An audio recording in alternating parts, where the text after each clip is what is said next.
Hi YouTube, welcome back to Wtf Rc Cars. So, first off I want to start this video with a big thanks to Dave and the crew at RD Models Chesterfield. I'll put a link at the end of the video, or in the description should I say, with the full details of how to get on his website and how to contact him. And anything that you don't see on the store, it's always worth giving him a ring, because they can get a lot more stuff than what they can actually carry. So it's always the case with RC. You'd end up with a warehouse and not a shop. But we have the new HB or hot bodies, HB Racing, and this is the D2 Evo 1/10 two-wheel drive racing buggy. There is a part number for this, and I think it is the 204240. So this is something that I'm quite excited, and it's been a while since I've been quite excited about getting an RC car.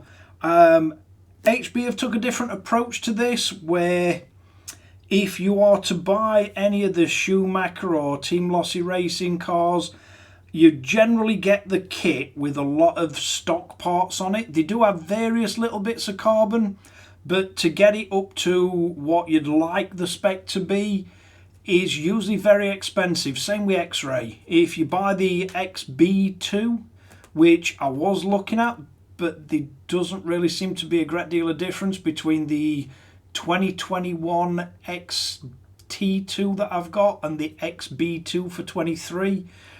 There is slight changes, but it's not really enough, and this is just a totally new car. Also with this, it pretty much contains every optional hop-up part that you'd want to put on a 1/10 race buggy. They don't come with a body shell or wheels and tyres, but body shells, people tend to like the style that they like, so you're probably going to buy one anyway. The one I've got coming for this is only $25.99. And wheels and tyres, a lot of people have got sort of preferences of what they want to run, so you're probably better off buying the wheels and tyres for the track you're going to run at anyway. So it's not really anything that concerns me. Now, they do seem a bit expensive. You're talking between £550 and £600 in UK. But when you look at all the components you get with them, which I'll show you as we go through this build, if you were to buy any of the others and get it to the same spec, it would cost you more. Well, it'd cost you at least the same, if not a lot more. I know looking for the aluminium steering parts for the X-Ray vehicles are really expensive, and this apparently comes with everything you'd need. So let's bring you in for a close-up look, and we'll take you through and see what we get in box. So first off, we get the instruction book and a sticker set. So it'd be interesting to see how the actual instruction manual compares to the X-Ray cars that I built. Then we have a pack with the arms in. You've got another pack that's got some of the steering hubs, and there's a lot of anodized little washers in here, and a lot of carbon and aluminium parts. We've got the shock bag that's got all the damper components in and everything, and again all aluminium. We've got the chassis that comes with the carbon battery hold down, and it's quite a nicely machined chassis as well. We've got another bag with yet more of the anodized shims and spacers in, and a couple of big elastic bands or big rubber bands, and some black anodized wheel nuts. We've got the diff with bearings and the hardened metal sort of diff case sides, and the outputs, and it looks like it's the geared diff that it comes with. And then we've got another part bag with a whole load of bearings in, the slipper clutch assembly. Looks like we've got as little pills, same as on most of the RCs, for positioning your arms. And then more aluminium parts for the steering. We've got a bag with all the turnbuckle ends in, and these are the turnbuckles with the adjuster nut in the middle of them. You do get 2 what look like shock oils. So we've got 1,000 and 500. And you do get a little spanner set. So it's got 3.6, 5.5, 10 and 7mm. So that's what we get in the box and not much else. I can't see any diff oil in here. So unless it's in one of these bags, looks like we'll have to supply our own diff oil. But let's get all this popped back in box and we'll get the instructions out and we'll see how we go. Right, so taking a quick look at instruction manual, it does give you a whole list of stuff that you need. You will need some grease, instant cement for the tyres, body reamer for the post holes. You will need a little spanner and 1.5, 2 and 2.5mm X wrenches. So it does come with the 500 silicone oil for the shocks, and it looks like the 1000 is the diff oil, so you don't need to supply diff oil. And you will need a 48 DP pinion, and obviously your motor and everything else. And quite a lot of time as you go through, it'll tell you to refer to the setup sheet, and that is on the back page for the stock settings out the box. There is a hell of a lot of adjustability on this, even down to the pills. So you can adjust the height of the hubs, you can adjust where they sit, and then you've obviously got the pills to adjust the inner end of arms. You've got a hell of a lot of places where you can place shims to change various aspects of the vehicle. And then you also have a blank setup sheet supplied with it as well. Looking through this, I do believe it comes with a geared diff as standard. So that should be quite nice for the tracks that I've got in mind for it. There's a full parts list and everything. So all that's left to do now is crack on with the build. Right, so this is going to be the layout of the order that you're going to want to build your shocks in. These are the front, the longer ones are the rear. The rear ones we're going for 2 by 1.7mm on the damping. So we won't need the rest of them. They're the little inserts, and same for the front ones and the rear ones, so we don't need the rest of these. So the rear we're going 1.7 by 2, the front we're going 1.6 by 2, and this is the order you want to build them in. So if we start from the front ones, so first off you're going to need one of your shock bodies. The rings come already on, so you can just screw them off. You're going to want to get one of these adjustment rings, and then you're going to want to put one of the larger washers or rubber O-rings inside.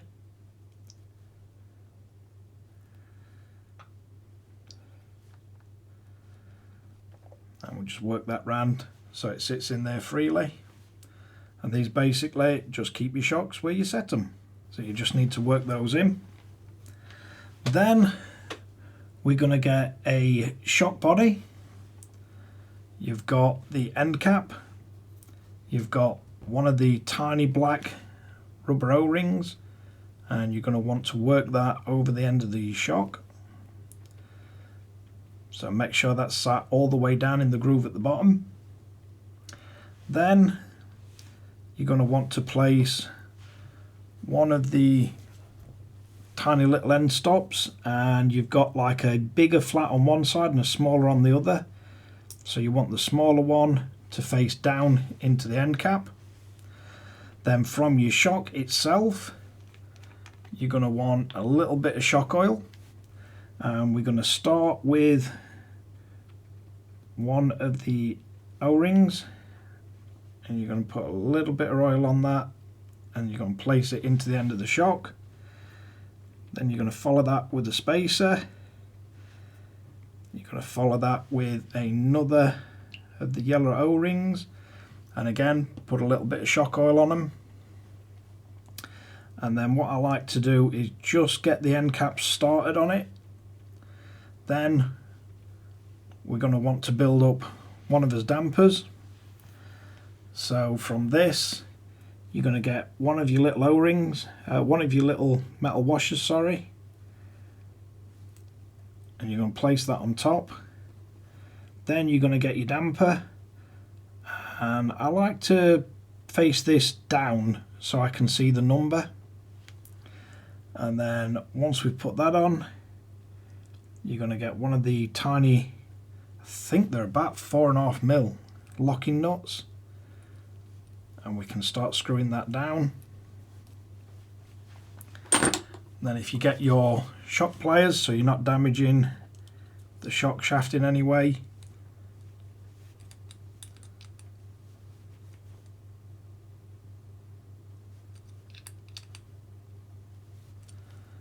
and you just want to be careful you don't over tighten these, because shock shafts can be quite brittle, but you can tell when it's tightened down enough.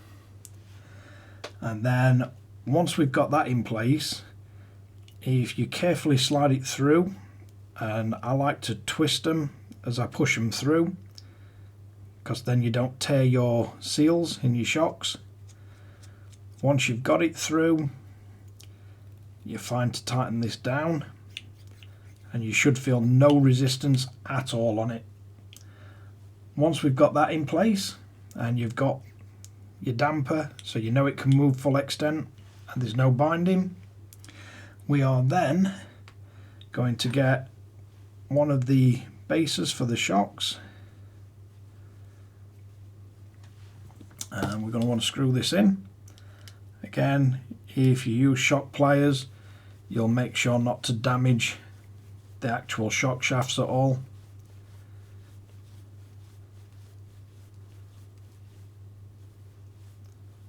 And these just screw up nicely to the end of the shock shaft, and you can feel no resistance at all.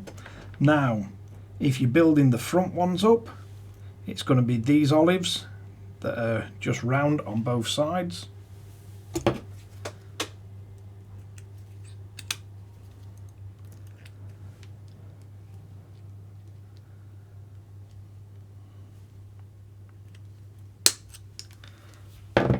They just pop in nicely. So once we've got that in place, you can then, it's a lot easier to do this without putting the spring on first. So basically we just need to fill his shocks.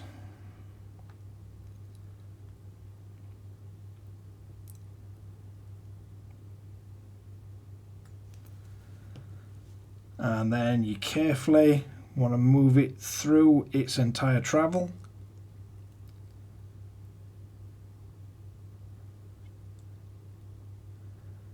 And you will see the air start to come out of it.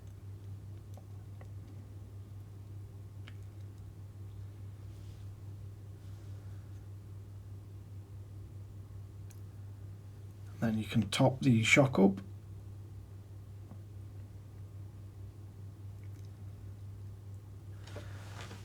And then I find it really handy to have one of these things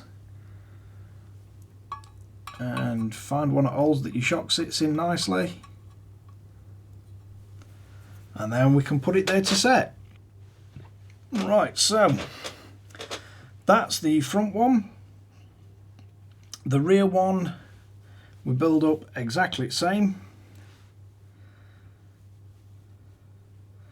So we get the bigger washers of the set, or biggest O-rings,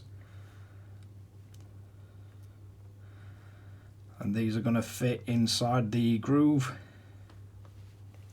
And if you just run your finger around on the inside of them, you can usually get them to sit down pretty evenly. You don't want them to be bunching up when you're screwing these on. And I've never really found a definitive answer on whether you're better off putting a tiny bit of oil on these or not, because if you race on carpet you'll get a load of fluff stuck to them and it can make them slip a bit, but if they feel too tight putting them on the shocks, then it may be worth you doing it. So if we just quickly run through one of the rear ones. So again, we'll start off with one little O-ring and a bit of shock oil, and then we're going to drop a spacer in. Then you're going to want another O-ring and a little bit of shock oil, and then you're going to want your end cap with the smallest side facing up. You should be able to drop one of your littlest O-rings, the smallest of the black ones, over the top so it sits in the groove nicely. And then we can get us one of his end caps on. And I must admit, the quality of these parts is pretty impressive. So we're now going to go for one of his little silver washers or shims. Because these are the rear, the longer of these shafts, we're dropping the 1.7 by 2 on. We then get a tiny little 4.5mm lock nut.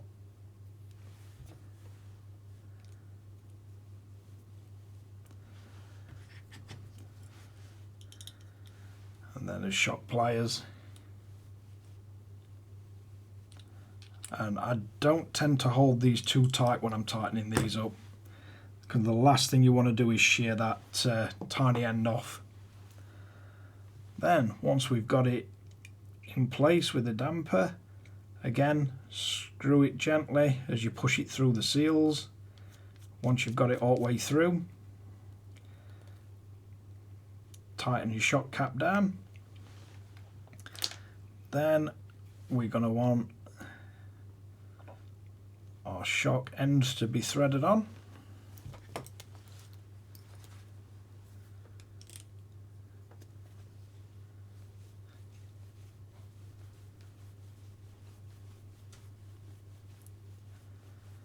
And again, these just need snugging up to the end of the threads. You don't need to go crazy with these. And then because these are the rears, you've got these olives but with the flat on them, so we just need to pop one of them on.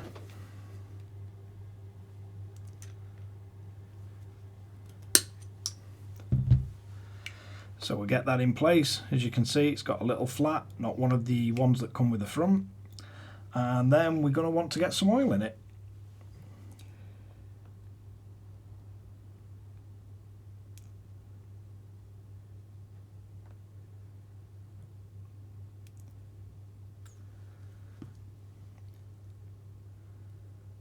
And as long as you go pretty gentle with the shock oil, you shouldn't get absolutely covered in it.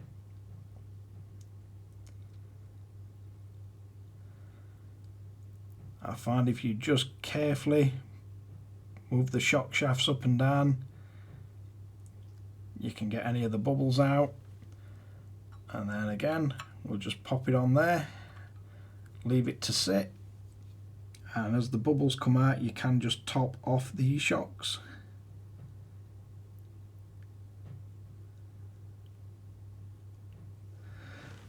So I'll get the other two assembled to the same point, and then I'll show you how you finish off assembling the shocks. Right, so once the shocks have had plenty of time to settle, then we're going to need to get our shock cap. And we're going to place one of the washers inside the cap, or one of the little O-rings. Just make sure it's seated all the way to the bottom. And then we're going to screw the cap on.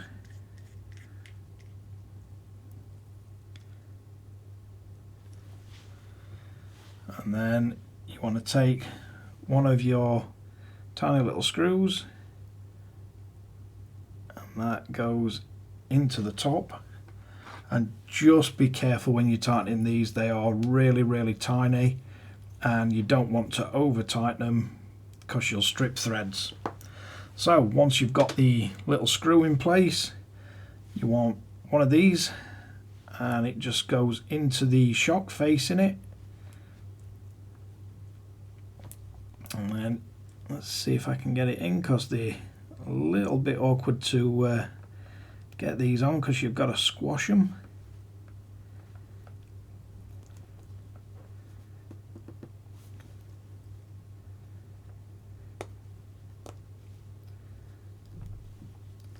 But you push them through and they should locate into the shock.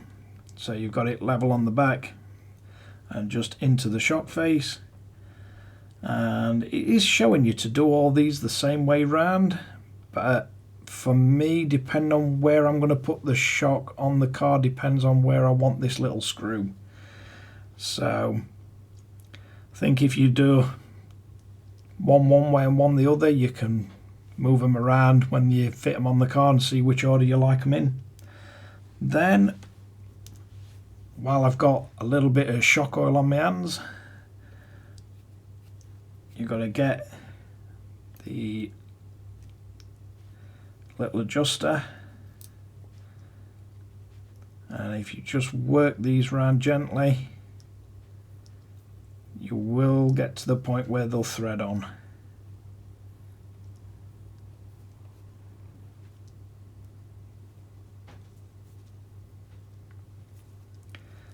But just be careful, if it feels a little bit too stiff, you can put a bit more shock oil on them. But the last thing you want to do is get it cross-threaded. So if it doesn't feel like it's going on nice and smooth, then I would suggest back it off like I've just done and start again. And they will screw on. You can feel some resistance from the little rubber O-ring, but not too much. You can tell you're not cross-threading it. The front shocks are the shorter of the two. So these got the little HB badge on them, and we've got 75. So you can put that on. And then you need the bottom of the shock. So that just slides up, slides in place. And then we should have a nice functioning shock absorber. And I must admit that really does, it really does feel smooth through its entire motion, and that is a very high quality shock absorber, so I'm quite impressed with that. Let's build one of the rears up now. So again, we've got a shock cap, and we're going to place a little O-ring in it.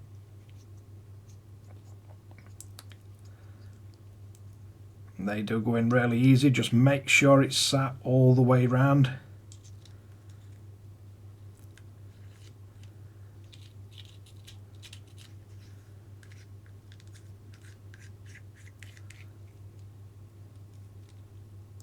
And you're going to want to screw it on.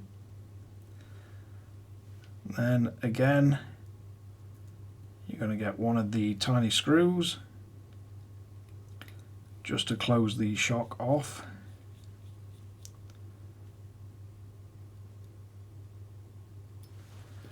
And then just nip that up.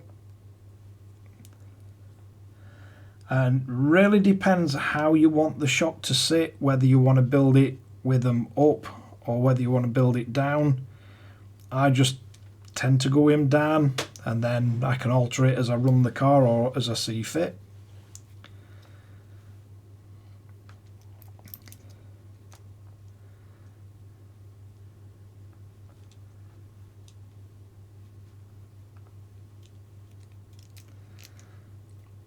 Get a little bit of shock oil inside here.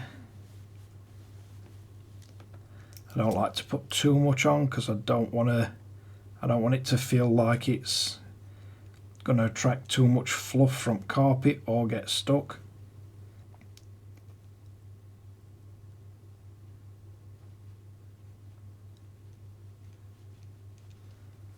And then eventually you can get it lined up perfect, and on it goes. But it really is worth taking your time with this, because you really don't want to be cross-threading your shocks and ruining your nice new shockers.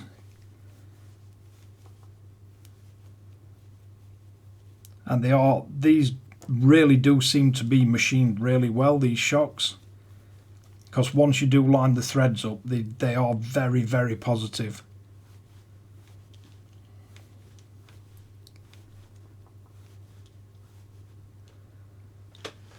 They are quite an impressive setup. So we're going to need one of the longer springs. So the rear ones are the 45s.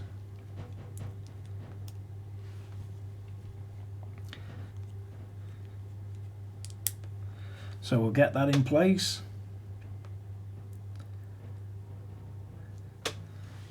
And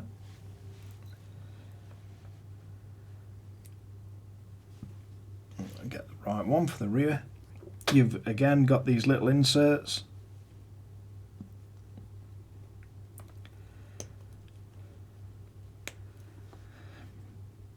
So you can get that on, line it up, and then we've got two built with them on that side, and I'll build the other two with the inserts on this side, and then we can switch and swap them back when we come to fit them on the car, and we can get them all fitted how we want.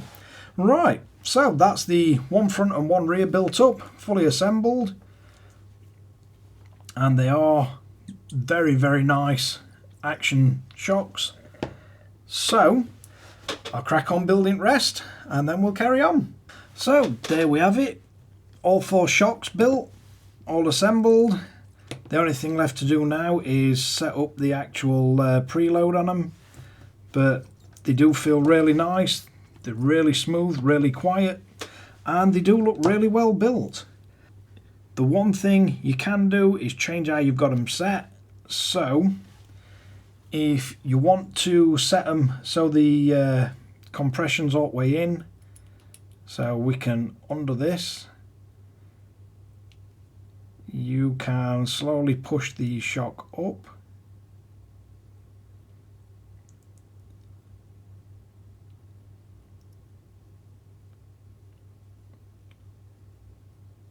And we should get to a point where you feel the pressure release.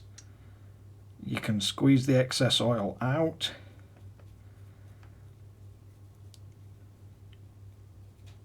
You can tighten your screw back in, and then we just need a paper towel just to wipe it off, clean it up, but then we are done with the assembly of the shocks. So let's wrap this one up. So there we have it. We have the shocks all built up and all bled and all compressed fully. The preload is very easy to adjust on them.